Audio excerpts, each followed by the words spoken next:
Vamos a pasar entonces al mensaje. Quiero recordarle, como ya se habrá dado cuenta, estamos listos para poder celebrar la mesa del Señor, la Santa Cena, al final de este mensaje. Así que prepare su corazón para escuchar la palabra y también para participar en la Cena del Señor. Vamos entonces. Hoy seguimos avanzando en esta serie que es el mensaje a las 7 iglesias de Apocalipsis. Ya hemos hablado de la iglesia de Éfeso, de Esmirna, de Pérgamo, de Tiatira, que fue la última, y cada una hemos aprendido cosas importantes. Aunque esto fue escrito hace 2000 años, para iglesias específicas, para nosotros estas palabras del Señor son muy importantes. Y hemos aprendido muchas cosas. Hemos aprendido que la oposición viene de afuera, pero también de adentro. Hemos aprendido que es bien fácil enfriarse, que nuestro amor se enfríe, que es bien fácil también caer en la apatía, y eso fue el tema de la semana pasada. Y aprendimos que lo importante es que nuestra relación con Dios sea genuina.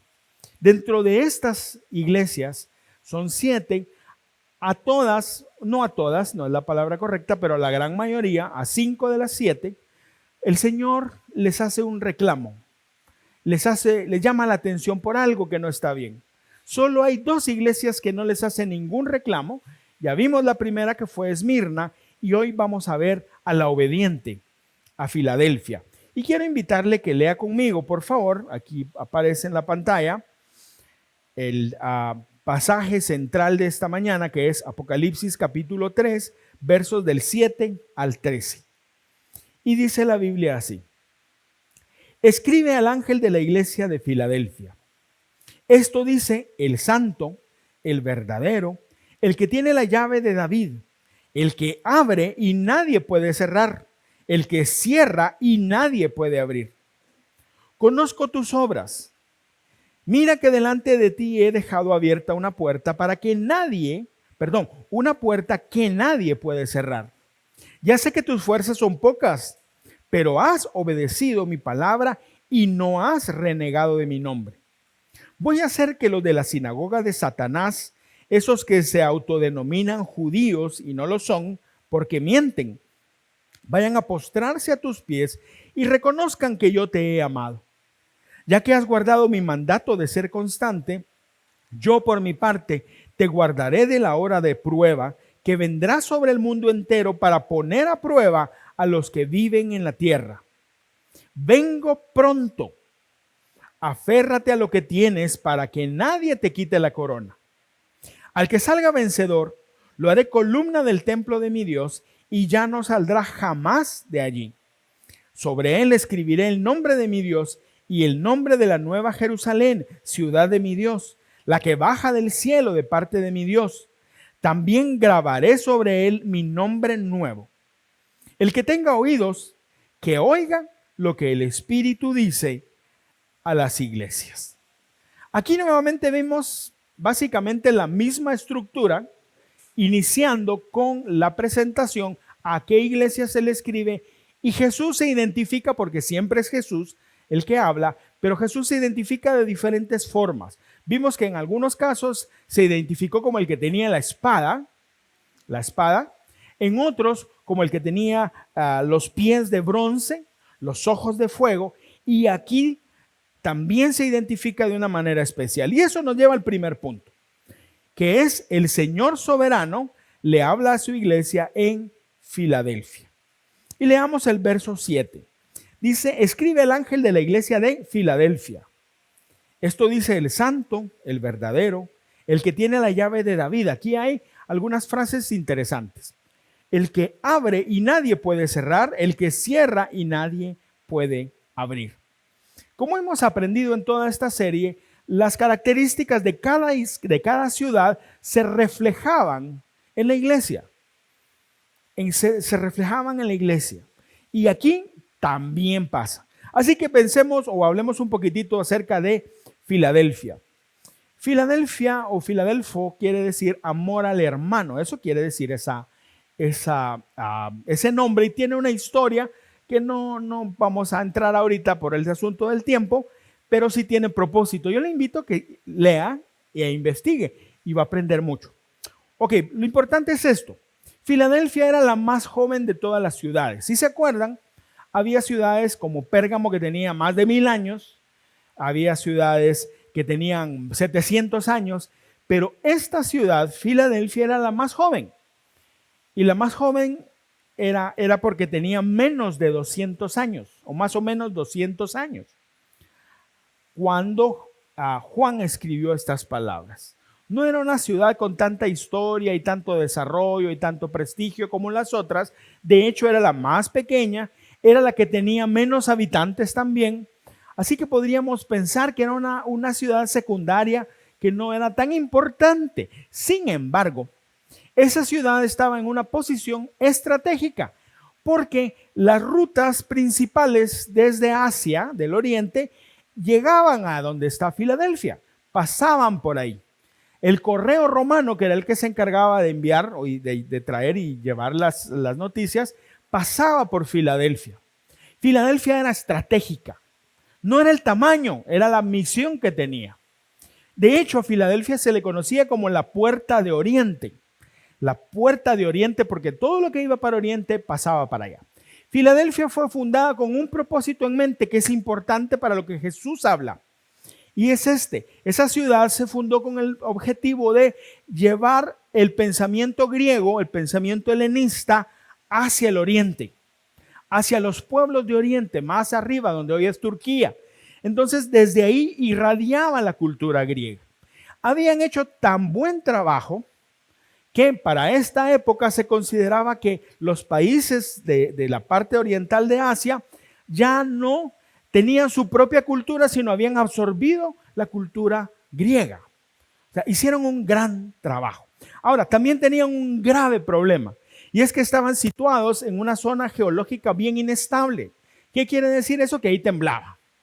Aquí cuando nosotros venimos a vivir aquí, nosotros vivimos con mi familia el terremoto de 2001. El último terremoto que yo viví fue en el 76, en Guatemala, fue el último gran terremoto allá. Y cuando pasó lo que pasó aquí, yo me acuerdo que hablaba con alguien y le decía, mira qué raro que tiemble aquí. No, me dijo, si aquí siempre tiembla. Y entonces me enteré del famoso nombre no sé si es San Salvador o El Salvador, el Valle de las Hamacas, porque se mueve. Pero no se preocupe, que no tiembla muy seguido hoy. Nuestra hermana acaba de venir, pero no es muy seguido. Ahora, allí donde estaba Filadelfia, sí, había mucha actividad telúrica. De hecho, en el año 17, más o menos que 60, 70 años antes de que Juan escribiera, había habido un terremoto tan fuerte en esa región que afectó a 10 ciudades, incluyendo a Filadelfia y Sardis, que no estaba muy lejos. Casi destruyó la ciudad. Entonces la gente vivía con mucho temor. Las casas se agrietaban y había que estar reparando paredes. Y había momentos en los cuales era tan constante los temblores que mejor la gente decidió salir de la ciudad e irse a vivir al campo. En la ciudad había grandes construcciones y obviamente el peligro de que se desplomen. Entonces la gente decidió irse al campo y vivían en el campo. Entonces en Filadelfia vivían con inseguridad y eso es importante. Ahora, a esta ciudad joven, a esta ciudad estratégica, la Puerta de Oriente, a esta ciudad de inseguridad, le escribe Jesús, pero se identifica aquí como nunca más se vuelve a identificar en Apocalipsis. Solo una vez se identifica así. Y dice el santo y el verdadero. No dice el santo y verdadero, dice el santo y dice el verdadero. El santo es la traducción de una palabra que es agios en griego, que quiere decir puro, separado del mal y que aborrece el mal, que no tiene nada que ver con el mal. Así es como él se identifica. Ahora, es importante esto. Jesús nunca se había identificado así, porque ese nombre, el santo, era el nombre de Dios. Era uno de los atributos con los que se conocía a Dios en el Antiguo Testamento. Para los judíos, el escuchar que Jesús se llamaba a sí mismo el Santo chocó, porque para ellos era solo Dios. Ahora, ¿pero por qué lo dijo? Porque Jesús es Dios. Y eso es lo que él quería enfatizar. Que supieran que Jesús es Dios, la divinidad del Señor. Quería entonces hacer una diferenciación entre aquellos dioses falsos y él, que es el verdadero y único Dios. Y eso nos lleva a la siguiente frase: el verdadero. ¿Qué quiere decir esto? Que es real, genuino, que es, por supuesto, el verdadero Dios, que se distingue de los dioses falsos y de todos los que dicen ser lo que no son. De todos los que dicen ser lo que no son. Y esto tiene referencia o tiene relación con, más adelante, ya lo leímos y lo vamos a ver en detalle, pero cuando habla de los judíos que son de la sinagoga de Satanás, que son falsos judíos. Entonces, en contraposición a los falsos judíos está el Dios verdadero. El Dios cuyo carácter corresponde con su nombre. ¿Qué quiere decir esto? Que Jesús es la verdad y la fuente de toda verdad. Mire, hoy se habla mucho de verdad, pero se habla de verdad no para decir esta es la verdad, sino para decir cualquiera tiene su propia verdad. Lo que para mí puede ser verdadero, para Oscar puede ser verdadero o no. Y la verdad de Oscar es buena y mi verdad es buena, y Atilio tiene una verdad diferente y la verdad de Atilio es buena. Y también Juan tiene una verdad diferente y cada quien tenemos una verdad diferente. Eso por definición no es cierto. Pues no pueden ser dos cosas contrarias, no pueden ser la verdad. Una tiene que ser la verdad. Entonces Jesús establece esto: yo soy la verdad. Recordemos también el contexto en el cual vivían ellos, que era un contexto lleno de dioses falsos, y particularmente a Filadelfia la llamaban la pequeña Atenas. No porque fuera tan hermosa como Atenas, sino porque tenía un montón de templos para un montón de dioses. O sea, si había algo ahí era falsedad. Y Jesús dice: yo soy el santo y el verdadero. Y entonces dice algo más que nos llama la atención, porque dice: el que tiene la llave de David. ¿A qué se refiere? El que tiene la llave de David. Esto tiene relación con algo, con un pasaje o un evento del Antiguo Testamento. Isaías 22, 22. La historia está en Isaías 22, solo vamos a leer este verso. Sobre sus hombros, ¿los hombros de quién? Está hablando de un hombre que se llamaba Eliakim. Había un hombre que se llamaba Sebna, que era el encargado, el mayordomo del palacio de David. Pero Dios aparta a Sebna, es Dios, aparta a Sebna por ser un hombre infiel. Y entonces pone a Eliakim. Y a Eliakim, de él habla cuando dice: sobre sus hombros pondré la llave de la casa de David. Estamos hablando de algo 700, 800 años antes de que Juan escribiera estas palabras. Y dice: lo que él abra, nadie podrá cerrarlo, y lo que él cierre, nadie podrá abrirlo. ¿A qué se refería? Se refería no a que era un hombre con un puño de llaves, como uno podría pensar, o tampoco con una llave maestra que lo abría todo. No, es más bien algo que se refiere a la autoridad. Eliakim tenía la autoridad para dejar pasar a la gente al rey, con el rey David o no. De hecho, por cierto, cuando Eliakim vivió, David ya estaba muerto. El rey era Ezequías. Entonces no está hablando tanto de David como personaje, sino está hablando de la realeza de Israel. Y entonces Eliakim era el que decidía si le daba cita o no, usando nuestro término hoy, a la gente que llegaba, quería hablar con el rey o no. Él tenía la autoridad. Él podía decir que no. Cuando nosotros trabajamos en una compañía de capacitación, y dentro de las funciones mías, aparte de dirigir algunas cosas, me tocaba ir a dejar facturas y a traer cheques. Y era la función más importante que yo hacía. Yo aprendí dos cosas. Primero, hacete amigo del guardia, porque si el guardia no te deja entrar, no pasa nada. Si yo llego con el guardia y yo me topaba con que a veces la gente se peleaba con el guardia y obviamente el guardia decía no. Y la gente reclamaba y peleaba, pero no. Pero yo aprendí que hay que hacerse amigo del guardia. Y no estoy hablando de ser falso amigo, simplemente de mostrarse amigo, de entender, de buscar conectar con la gente. Y ¿sabe qué? Aprendí que eso te abre las puertas. Y había la segunda persona con la que tenías que lograr conectar era con la persona que daba los cheques. Porque si tú llegabas y te decían, no, el cheque no está. Sí, pero mire, no, el cheque no está. ¿Y qué hago? Llame la otra semana. El cheque no está y no está. Pero cuando uno conectaba, entonces le decía, mire, ¿sabe qué? Llámeme el martes. Y le daban a uno el número. Ya vamos a ver si lo puedo ayudar. Y te ayudan. Porque eso es encontrar a la persona que tiene la autoridad. No era con el gerente general o con el presidente de la empresa. Era humildemente el guardia y la persona que entregaba los cheques. Ahora, esa y misma idea es la idea de la llave de David, la autoridad. Y dice Jesús que él tiene esa autoridad, pero no la tiene como un mayordomo, como fue Eliakim o Sebna, sino la tiene porque él es el heredero, no de las llaves, sino el heredero del trono de David.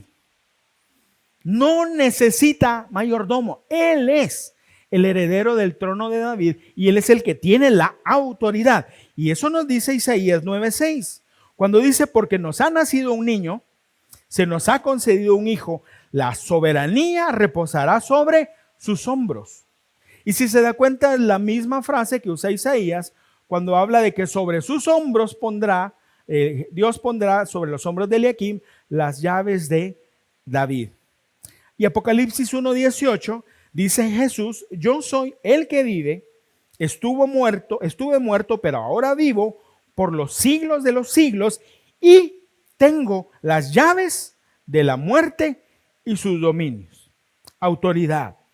Y sella esto diciendo, el que abre y nadie puede cerrar, y el que cierra y nadie puede abrir. Siguiendo con la misma metáfora de las llaves. No quiere decir que está hablando de una puerta que está en el cielo y San Pedro tiene la llave y solo si él abre entramos y si no, no. Eso es otra cosa. Eso es una idea popular. Aquí está hablando de autoridad y es la misma idea que Job plantea en su libro, en el libro de Job, capítulo 12, verso 14, cuando dice que él, está hablando de Dios, él derriba y no se puede reedificar. En otras palabras, lo que él derriba se queda tirado. Aprisiona a un hombre y no puede ser liberado. Por eso es Jesús el Rey soberano, porque él tiene toda la autoridad. Vamos al punto número 2. Pocas fuerzas en las manos de un Dios poderoso. Pocas fuerzas en las manos de un Dios poderoso. Leamos los versos 8 y 9. Dice el Señor, conozco tus obras. Siempre dice esto en todas las cartas. Conozco tus obras. Mira que delante de ti he dejado abierta una puerta. Otra vez va la analogía. He dejado abierta una puerta que nadie puede cerrar. Ya sé que tus fuerzas son pocas, pero has obedecido mi palabra y no has renegado de mi nombre. Voy a hacer que los de la sinagoga de Satanás, y si se acuerda esa frase ya la habíamos escuchado. La escuchamos cuando habló, la escuchamos cuando el Señor habló con Esmirna. Ya me iba a ir a la otra. Con Esmirna, la sinagoga de Satanás. Voy a hacer que los de la sinagoga de Satanás, esos que se autodenominan judíos y no lo son, porque mienten. ¿Quién está hablando? El Dios verdadero. Vayan a postrarse a tus pies y reconozcan que yo te he amado. Dice entonces, una puerta abierta que nadie puede cerrar. Ya hablamos que eso es autoridad. Ahora es interesante que Jesús diga esto en esa ciudad que era conocida como la Puerta de Oriente. La Puerta de Oriente, Filadelfia había hecho una gran labor, usamos esta palabra, evangelizadora, de la cultura griega. Habían hecho un gran trabajo en ese tema. Entonces Dios dice ahora, aquí yo abro una puerta diferente que nadie va a poder cerrar. Esta puerta ya no es, obviamente, el enseñar la cultura griega, sino es compartir del Evangelio del Señor. Y dice, nadie se va a oponer. Nadie lo va a hacer. Nadie se va a poner en contra. ¿Por qué? Porque el dueño de las llaves abrió esa puerta. Cuando se utiliza eso de puerta abierta, miren, a veces se habla mucho de puerta abierta, puerta cerrada, y empieza uno se nos ha enseñado que tenemos que ver qué puerta se abre. Si la puerta no se abre, no es de Dios. Si la puerta se abre, es de Dios. No se refiere a eso. No se refiere a eso. En el Nuevo Testamento, cuando se habla de una puerta abierta, generalmente se habla de esto, que dice Pablo en 1 Corintios 16, 8 y 9. Pero me quedaré en Éfeso hasta Pentecostés, porque se me ha abierto una puerta grande para el servicio eficaz, aunque también hay muchos adversarios. Está hablando de la oportunidad de compartir el Evangelio, de eso está hablando. Entonces, cuando se habla de una puerta abierta, es esa oportunidad. Llama la atención algo que dice Pablo, pero hay muchos adversarios. Cuando nosotros vamos a compartir de la palabra del Señor, siempre va a haber adversarios, siempre. Nunca va a ser fácil. A veces son personas, pero otras veces son, ¿sabe cuál es un gran adversario para compartir el Evangelio?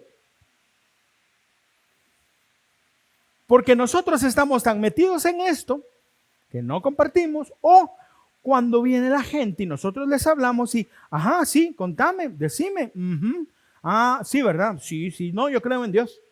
Ah, no, sí. Mira un gato, mira eso. Ah, sí, ¿qué me dijiste? ¿No crea usted que eso no es espiritual? Claro que es espiritual. Y no quiero demonizar el teléfono celular, más bien el uso que damos, ese es el importante, ¿no? Ahora, siempre hay opositores. ¿Pero qué dijo Jesús sobre eso cuando habló de la iglesia? Se lo dijo a Pedro. Y las puertas del infierno no prevalecerán contra ella, contra la iglesia. Había un cantito que me enseñó mi abuelita cuando era niño, que dice: en las luchas y en las pruebas, la iglesia sigue caminando y nunca se detiene solo para predicar. Y es que eso es, mis amigos. Siempre habrá oposición, pero la puerta está abierta. Llama la atención lo que sigue. Dice: yo sé que tus fuerzas son pocas. ¿A qué se refería? Probablemente la iglesia en Sardis era una iglesia pequeña y era una iglesia pobre. Probablemente estaba compuesta por las personas más pobres de la sociedad. Es posible.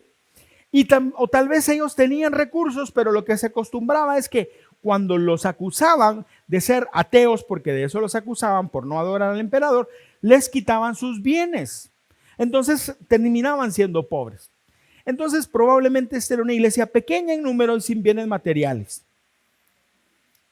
de poca importancia a los ojos de los hombres. A diferencia de la iglesia de Sardis, que era una iglesia con prestigio, probablemente una iglesia más antigua, con mucha pompa exterior y nada de vida adentro. O como la gran iglesia rica y fuerte de la Odisea, que vamos a ver el otro domingo, que todo el mundo miraba y decía: wow, qué barbaridad, qué increíble esa iglesia, y que Dios dijo: te vomitaré de mi boca. Sardis y la Odisea. Filadelfia, tal vez nosotros hubiéramos pasado y hubiéramos dicho: nah, una iglesita, no, mira, si son 10 pelones, como decimos, ¿qué pueden hacer ellos? Pero cuando vemos una iglesia grande, decimos: wow, esta iglesia sí está bendecida. Mentira. La bendición de Dios no tiene que ver con tener o no tener. La bendición de Dios está aquí. A algunos Dios los bendice financieramente, sí, pero eso no es la bendición más importante. La bendición más importante está aquí. Y eso es lo que Dios les dice a esta iglesia. Ustedes no tienen la fama de Sardis, no tienen la riqueza de la Odisea, pero en su poca fuerza está su fortaleza. 2 Corintios 2:10 dice en esta versión: pues lo que me hace fuerte es reconocer que soy débil. Tener conciencia que no lo podemos hacer es lo que Dios usa. Porque cuando yo creo que yo no me las puedo todas, o yo no sé cómo hacer las cosas, o no tengo los recursos para hacerlo, ¿qué me queda, mis hermanos? Ir delante de Dios y confiar en Él. Y entonces cuando yo soy débil, Él es fuerte. Yo creo que muchas veces por eso Dios nos debilita.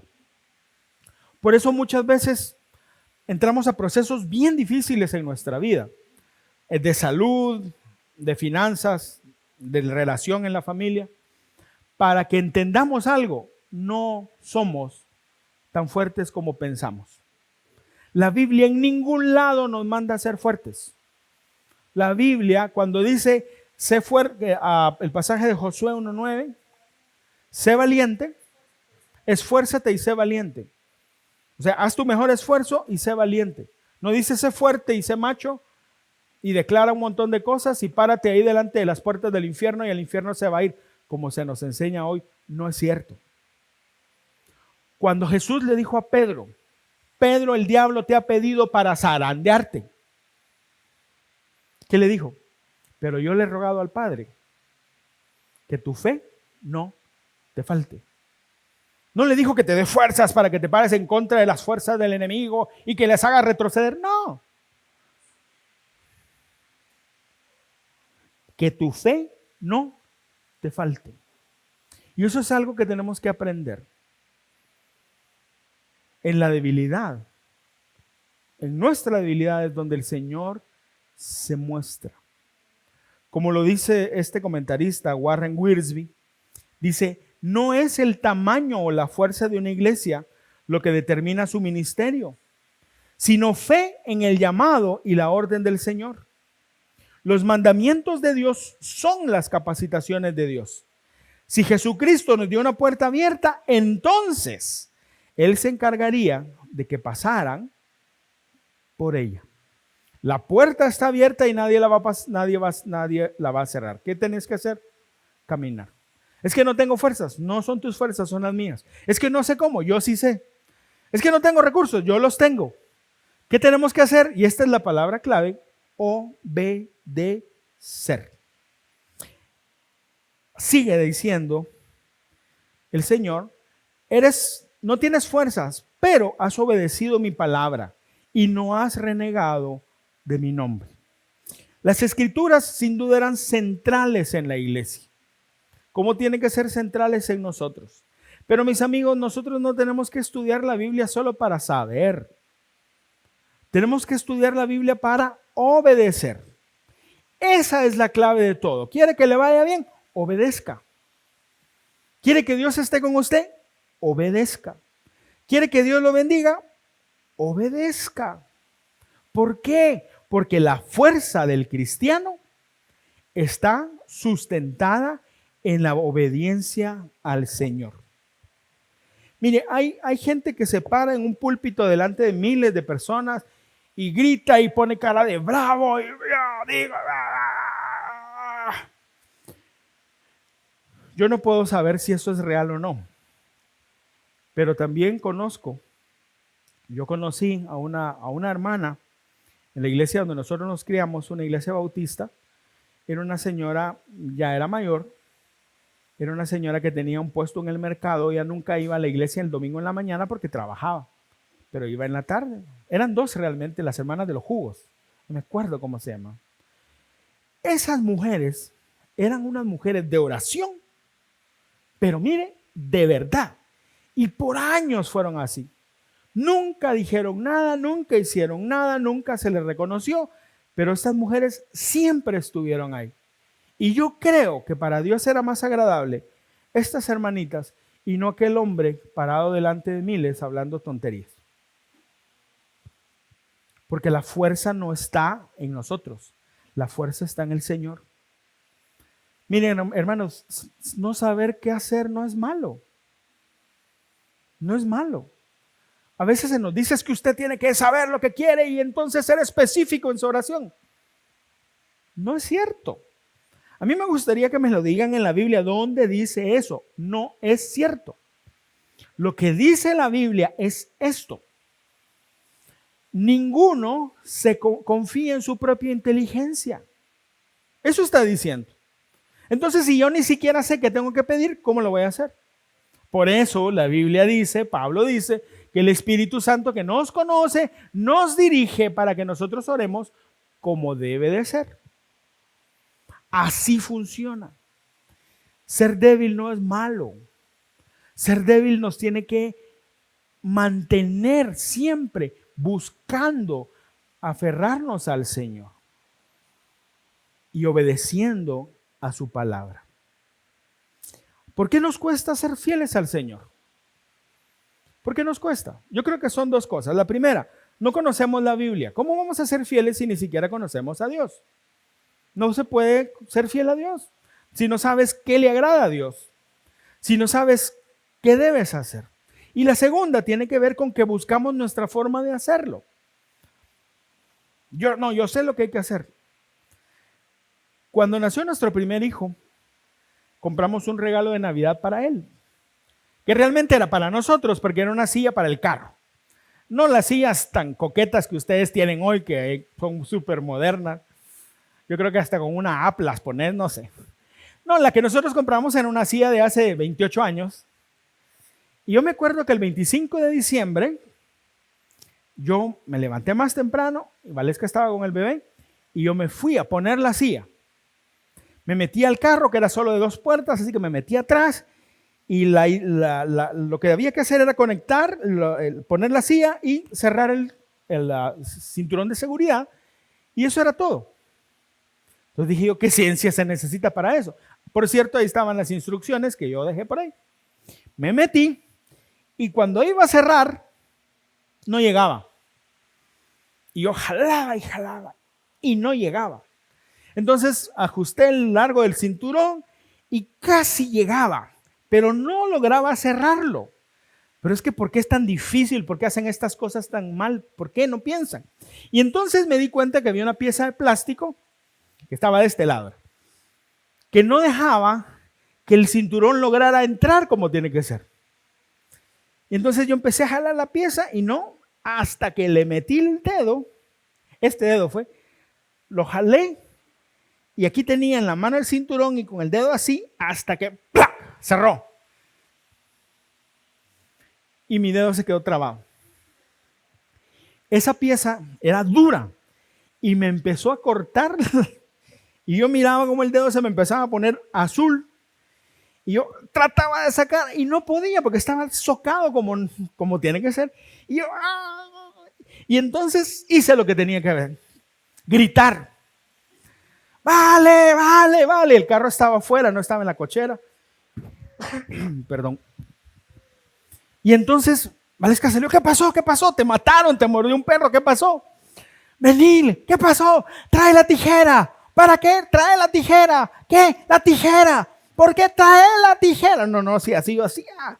Mire, y el dedo me pulsaba.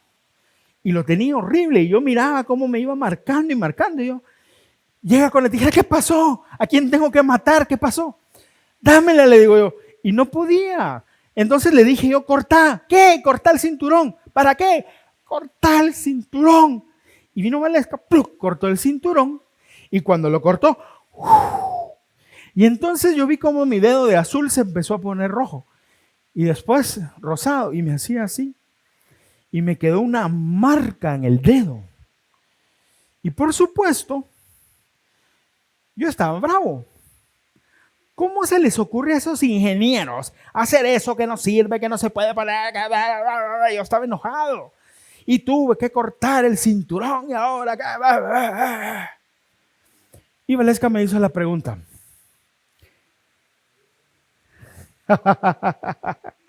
¿Leíste las instrucciones? ¿Para qué? Si esto es fácil, ¿para qué? No me dijo nada, ¿vale? Fue a traer el librito Y lo abrió y me dice, mira, me dijo, la pieza esa de plástico, la sacó, lo tuvimos que poner en el otro lado porque ya había cortado desde este lado y ¡pluc! Cierra perfectamente. Y después la pieza entra en su lugar y todo el mundo contento. Cualquier parecido con su realidad no es casualidad. Miren, nos gusta hacer las cosas a nuestra manera. Nos gusta hacer las cosas a nuestra manera. Y a mí me costó un cinturón nuevo y un dedo que me pasó como 2 semanas hasta que ya lo podía mover bien. A veces el buscar nuestro propio camino arruina la vida entera. Por eso es tan importante obedecer. No son las fuerzas, mis amigos, es obediencia. Eso es lo que necesitamos. Y entonces dice Juan que Jesús haría que los de la sinagoga de Satanás, que ya vimos que son los falsos judíos, a los que, de los que habla Pablo en Romanos, que dice, no crean que ustedes son judíos solo porque viven como judíos y porque están circuncidados, o sea, porque son de la familia de los judíos. Los verdaderos judíos son los que obedecen a Dios y no a las leyes humanas. A judíos así Dios los acepta, aunque la gente los rechace. Los judíos de esa sinagoga de Satanás, no había una sinagoga que se llamara sinagoga de Satanás, no, sino más bien está hablando del grupo de judíos que se comportaban como dirigidos por Satanás. Y esa es la idea, acusaban a los cristianos, los perseguían, se burlaban de ellos. Todo esto es lo que ellos hacían. Y entonces Jesús dice, yo haré que ellos vayan y se postren a sus pies y reconozcan que yo los he amado. Ahora, esto no es una venganza, porque uno diría, y eso a veces a muchos los mueve eso. Es que esa persona me hizo mal, pero yo sé que Dios los va a traer y se va a postrar ahí, va a estar arrodillado besándome los pies para que yo lo perdone. No. Primero, Dios no hace eso, así que si usted está esperando eso, no va a pasar. Ahora, ¿a qué se refiere? Que estos que los habían atacado iban a reconocer en ellos que realmente Dios estaba ahí. Y entonces la puerta abierta iba a permitir que algunos de esos judíos fueran atraídos a Jesús por medio del testimonio de la iglesia de la Odisea. Y esto nos lleva al punto número 3. Guarda mis mandamientos y yo te guardaré. Guarda mis mandamientos y yo te guardaré. Versos 10 y 11. Ya que has guardado mi mandato de ser constante, yo por mi parte te guardaré de la hora de prueba, que vendrá sobre el mundo entero para poner a prueba a los que viven en la tierra. Vengo pronto. Aférrate a lo que tienes para que nadie te quite la corona. Ya que has obedecido mi mandato, dice, ya que has guardado mi mandato, yo te guardaré. La bendición de Dios viene por la obediencia, ya lo decíamos. Nosotros guardamos los mandamientos de Dios, Dios nos guarda a nosotros. Este juego de palabras, tú has guardado y yo te guardaré, está diciendo, porque has obedecido, yo voy a protegerte, yo voy a bendecirte. Muchas veces nosotros buscamos la bendición de Dios, pero no obedecemos a Dios. Y eso no funciona. Y lo que está diciendo el Señor es esto, yendo más adelante, viene un tiempo de prueba y yo te voy a guardar. Probablemente está hablando de el tiempo de la tribulación que se menciona en Apocalipsis 19, pero dice, va a venir ese tiempo, pero yo te voy a guardar. ¿Por qué? Porque has obedecido. ¿Y qué has obedecido? Segunda Tesalonicenses 3:5, solo una. Que el Señor dirija sus corazones hacia el amor de Dios y hacia la perseverancia de Cristo. Si alguien nos dio a nosotros ejemplo de ser perseverantes fue Jesús. Y eso es lo que nosotros tenemos que hacer. Eso es lo que nosotros estamos llamados a hacer. Y el Señor entonces nos va a bendecir a nosotros también. y le dice, aférrate a lo que tienes.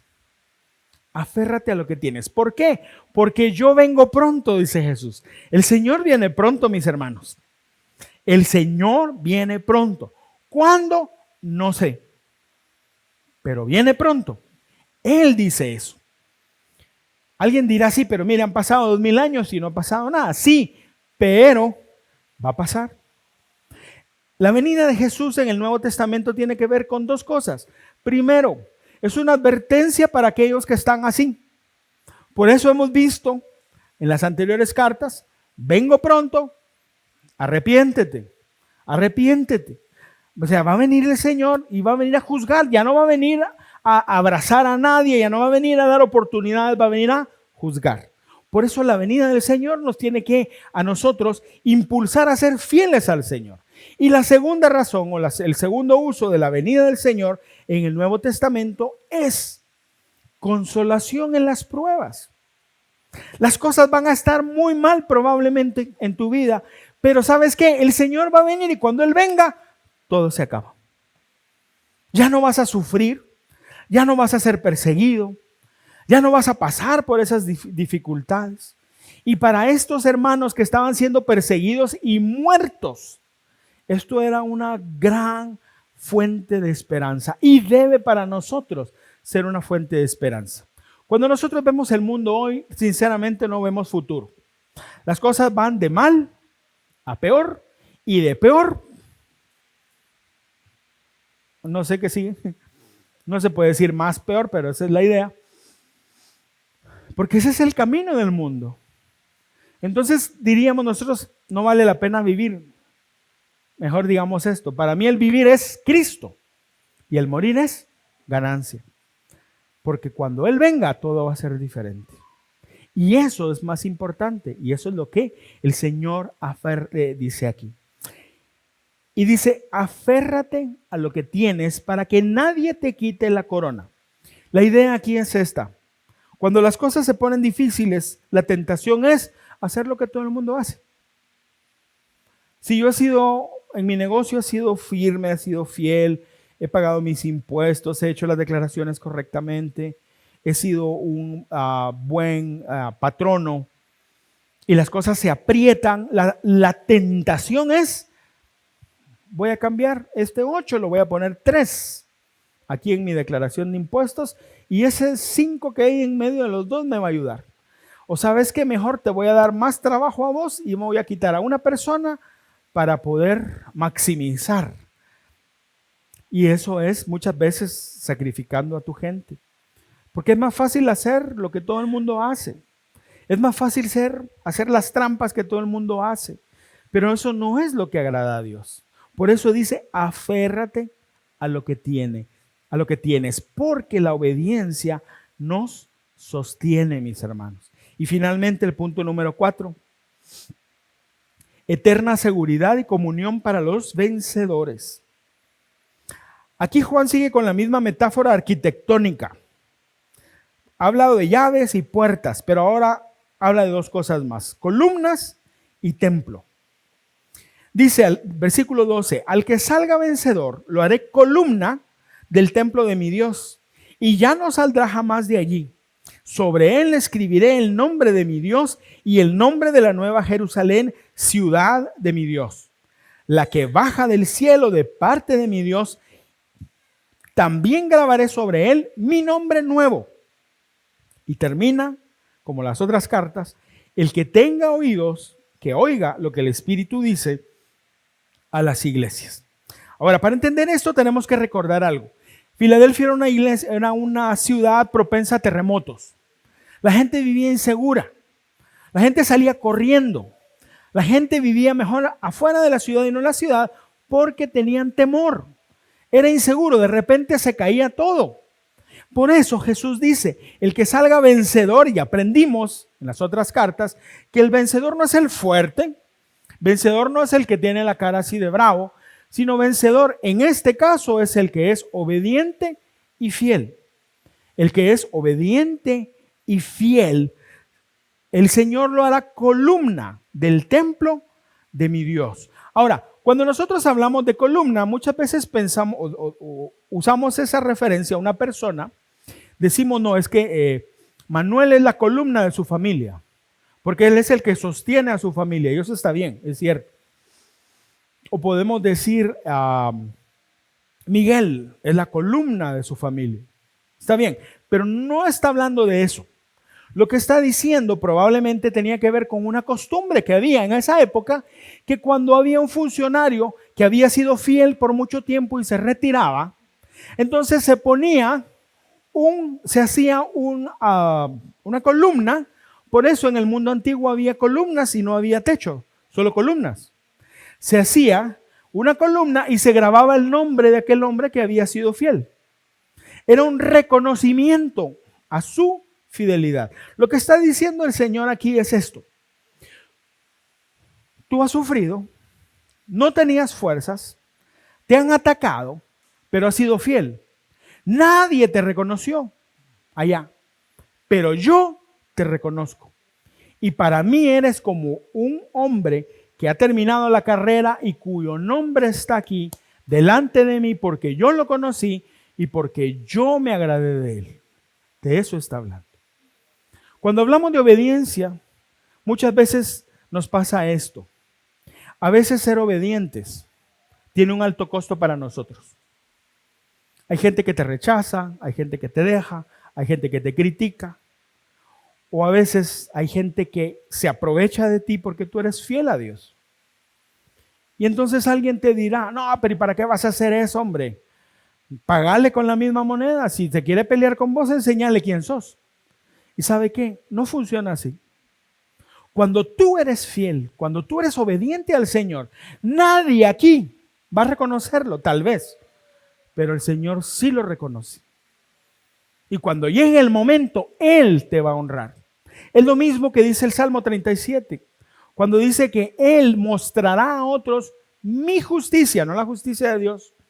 Hay un canto de Ani Vázquez que dice eso, que Él mostrará mi justicia, mi fidelidad.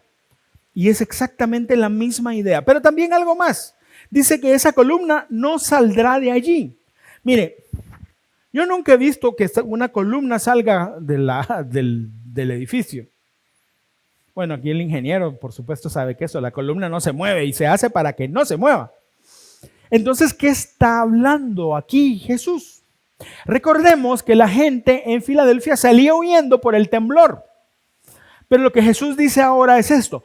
Van a estar tan seguros que no se van a mover.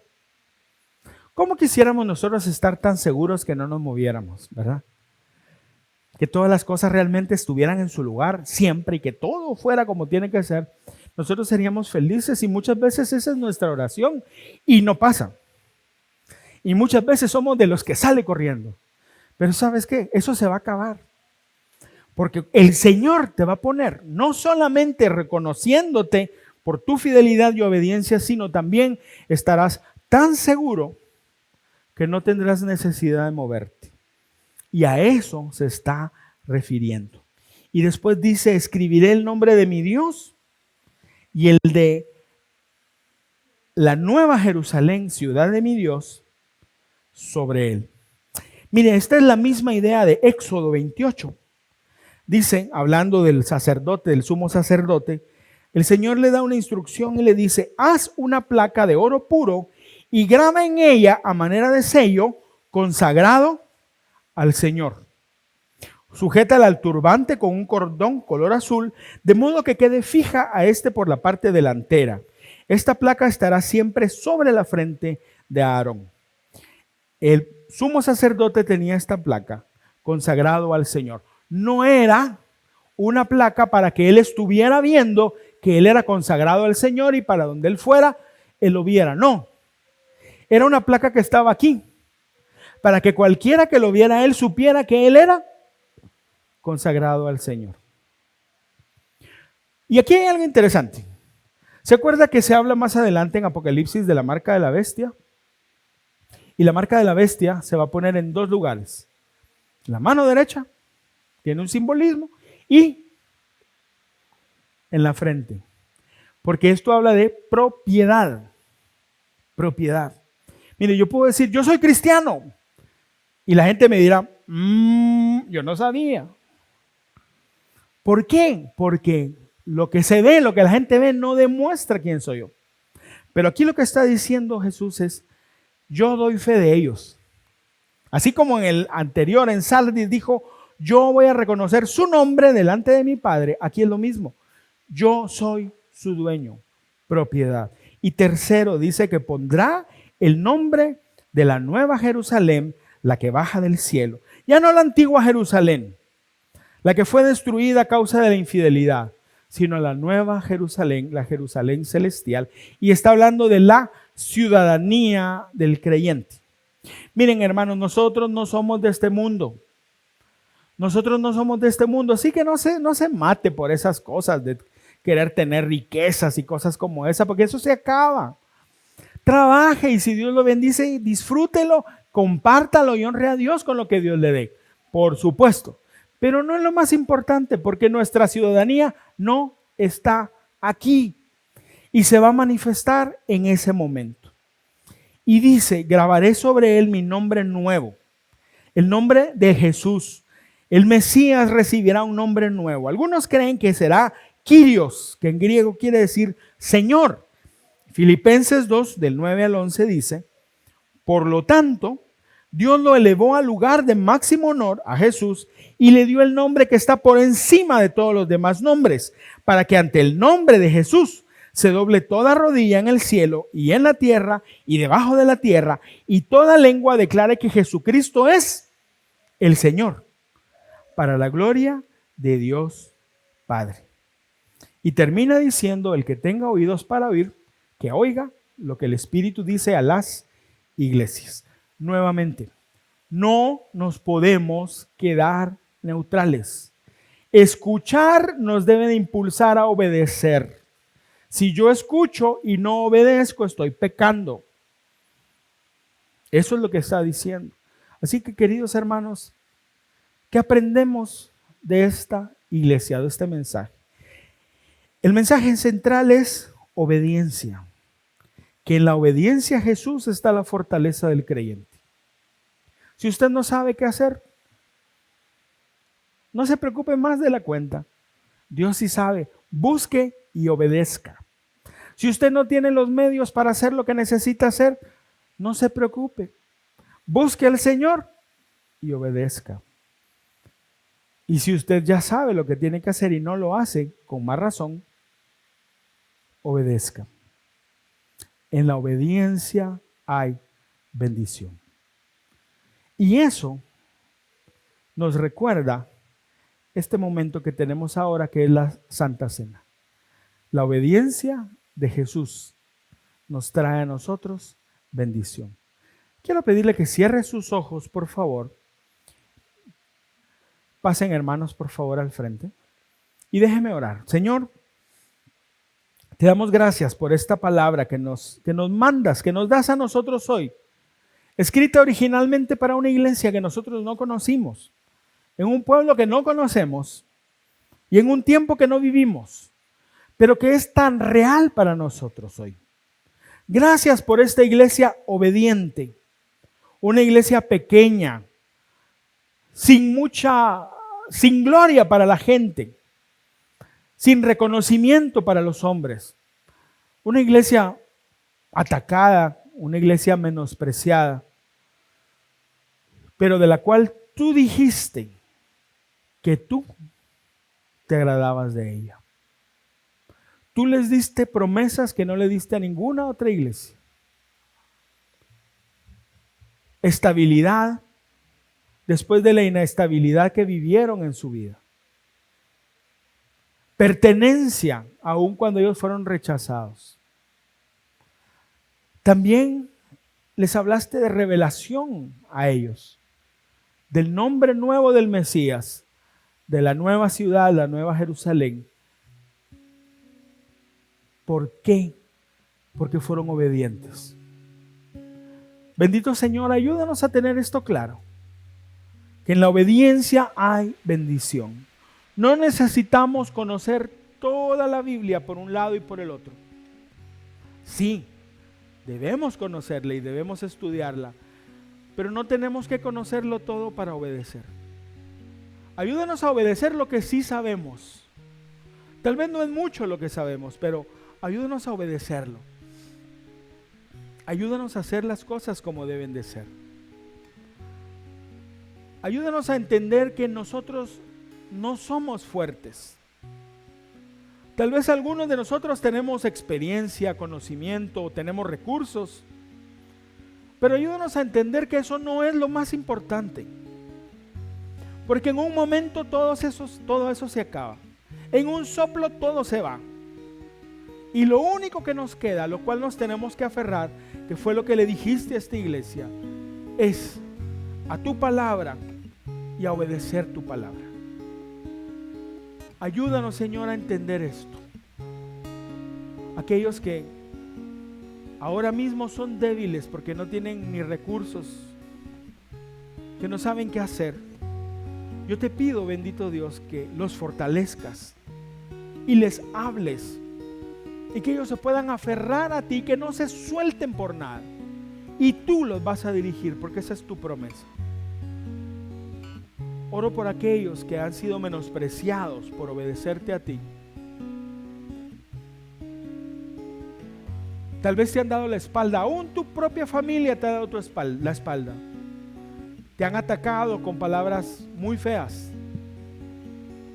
Pero el Señor te manda a obedecerle a Él y a ser fiel a lo que ya sabes que tienes que hacer. Y Dios va a orar. Y Dios te va a poner como una columna. Y Dios va a traer a aquellos que han estado en tu contra, no para que los pisotees, sino para que tú les extiendas la gracia que tú has recibido. Señor, gracias. Si de alguien aprendimos esto, es de ti, Jesús. Y hoy que venimos a la mesa del Señor, te pido que nos muestres en nuestro corazón si hay desobediencia. Espíritu Santo, háblanos hoy. Y muéstranos si hay desobediencia, Señor. Y permítenos arrepentirnos, Señor, y enderezar el camino. Gracias porque en ti siempre hay oportunidades nuevas. Gracias porque podemos volver a empezar. Y hoy es el día para volver a empezar. Venimos a tu mesa a recibir fuerzas para el camino. Ha sido difícil. Nos hemos desgastado. Pero hoy recibimos fuerzas tuyas para seguir adelante y para seguir siendo fieles a ti. Ponemos este tiempo, Señor, en tus manos. En el nombre de Jesús. Amén. Hermanos servidores, por favor, repartan los elementos. Pregunto, ¿alguno todavía no le han servido los elementos? Levante su mano, por favor. Si usted ya entregó su vida a Jesús, usted es parte de la familia, usted puede recibir la cena del Señor. ¿Todos están servidos? Déjeme decir algo que enseña la Biblia. Muchas veces nosotros le damos más importancia a cosas que no son tan importantes. Son importantes, pero no son lo más importante. La Biblia enseña que Jesús aprendió obediencia, y eso está en Hebreos. Jesús aprendió a obedecer. Déjeme explicar por qué. No porque Jesús era malcriado y tuvo que aprender como nosotros, sino porque Jesús, antes de encarnarse como un hombre, Jesús estaba en la divinidad, el Padre, el Hijo y el Espíritu Santo. Y lo que el Padre hacía y el Hijo, lo que el Padre decidía y el Hijo hacía o el Espíritu hacía, no necesitaba obediencia, porque ellos tres en su esencia son lo mismo. Entonces lo que el Padre quería, el Hijo lo quería y el Espíritu también. Y lo que el Padre decidía hacer, el Hijo lo decidía hacer y el Espíritu también, porque son uno. Pero como hombre aprendió obediencia. Y dice la Biblia que fue obediente hasta la muerte, y muerte de cruz. Y por lo tanto Dios le dio, ya leímos el pasaje, el nombre que es sobre todo nombre. Ahora, ¿qué quiere decir esto? La obediencia es central en nuestra vida.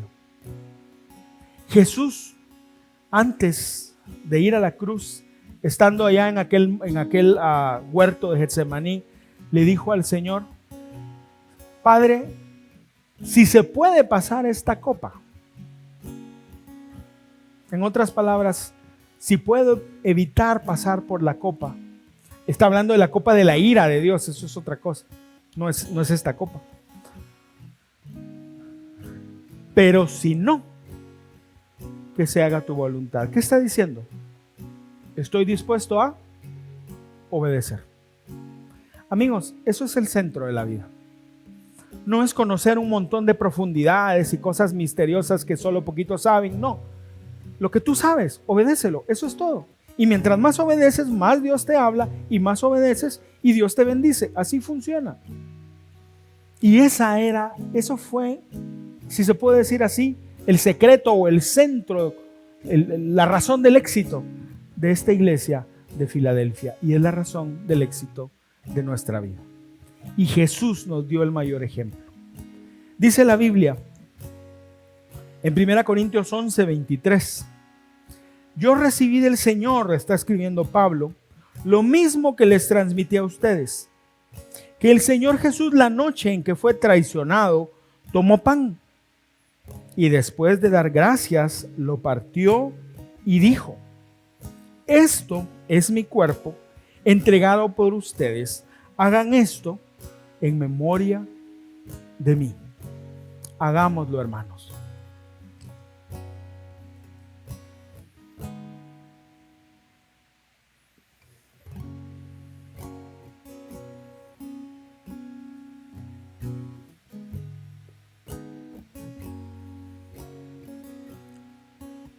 Gracias, Jesús,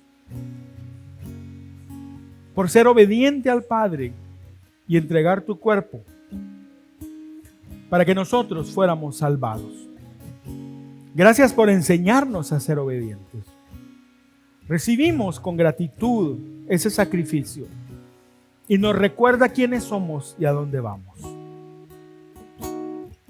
De la misma manera, dice o sigue diciendo el apóstol, tomó la copa después de cenar y dijo: esta copa es el nuevo pacto en mi sangre. Hagan esto cada vez que beban de ella en memoria de mí. Porque cada vez que comen este pan y beben de esta copa, proclaman la muerte del Señor hasta que Él venga. Bebamos de la copa.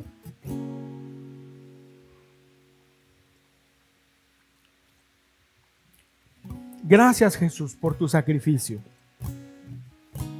Gracias por tu obediencia, Señor. Porque tu obediencia te llevó a la muerte y a nosotros nos trajo vida. Y tu Padre te levantó de entre los muertos para mostrar a todos que tú eres el único digno de recibir gloria, porque eres el Cordero que fue sacrificado y el Cordero que trae vida a nosotros. Por tu obediencia nosotros somos salvos. Ayúdanos, Señor, a ser obedientes para poder honrarte en todo lo que nosotros hacemos. Quiero pedirte que te pongas de pie y que adoremos al Señor y le digamos: digno es. Digno es el Señor, que en su trono está. Hoy te coronamos Rey y reinas con poder.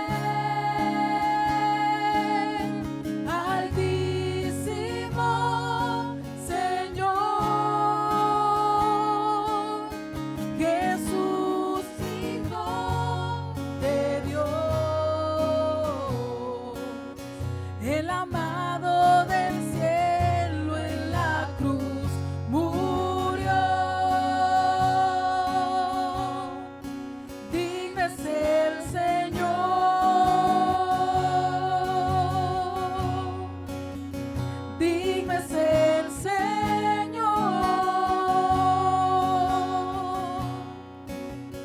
Digno es el Señor.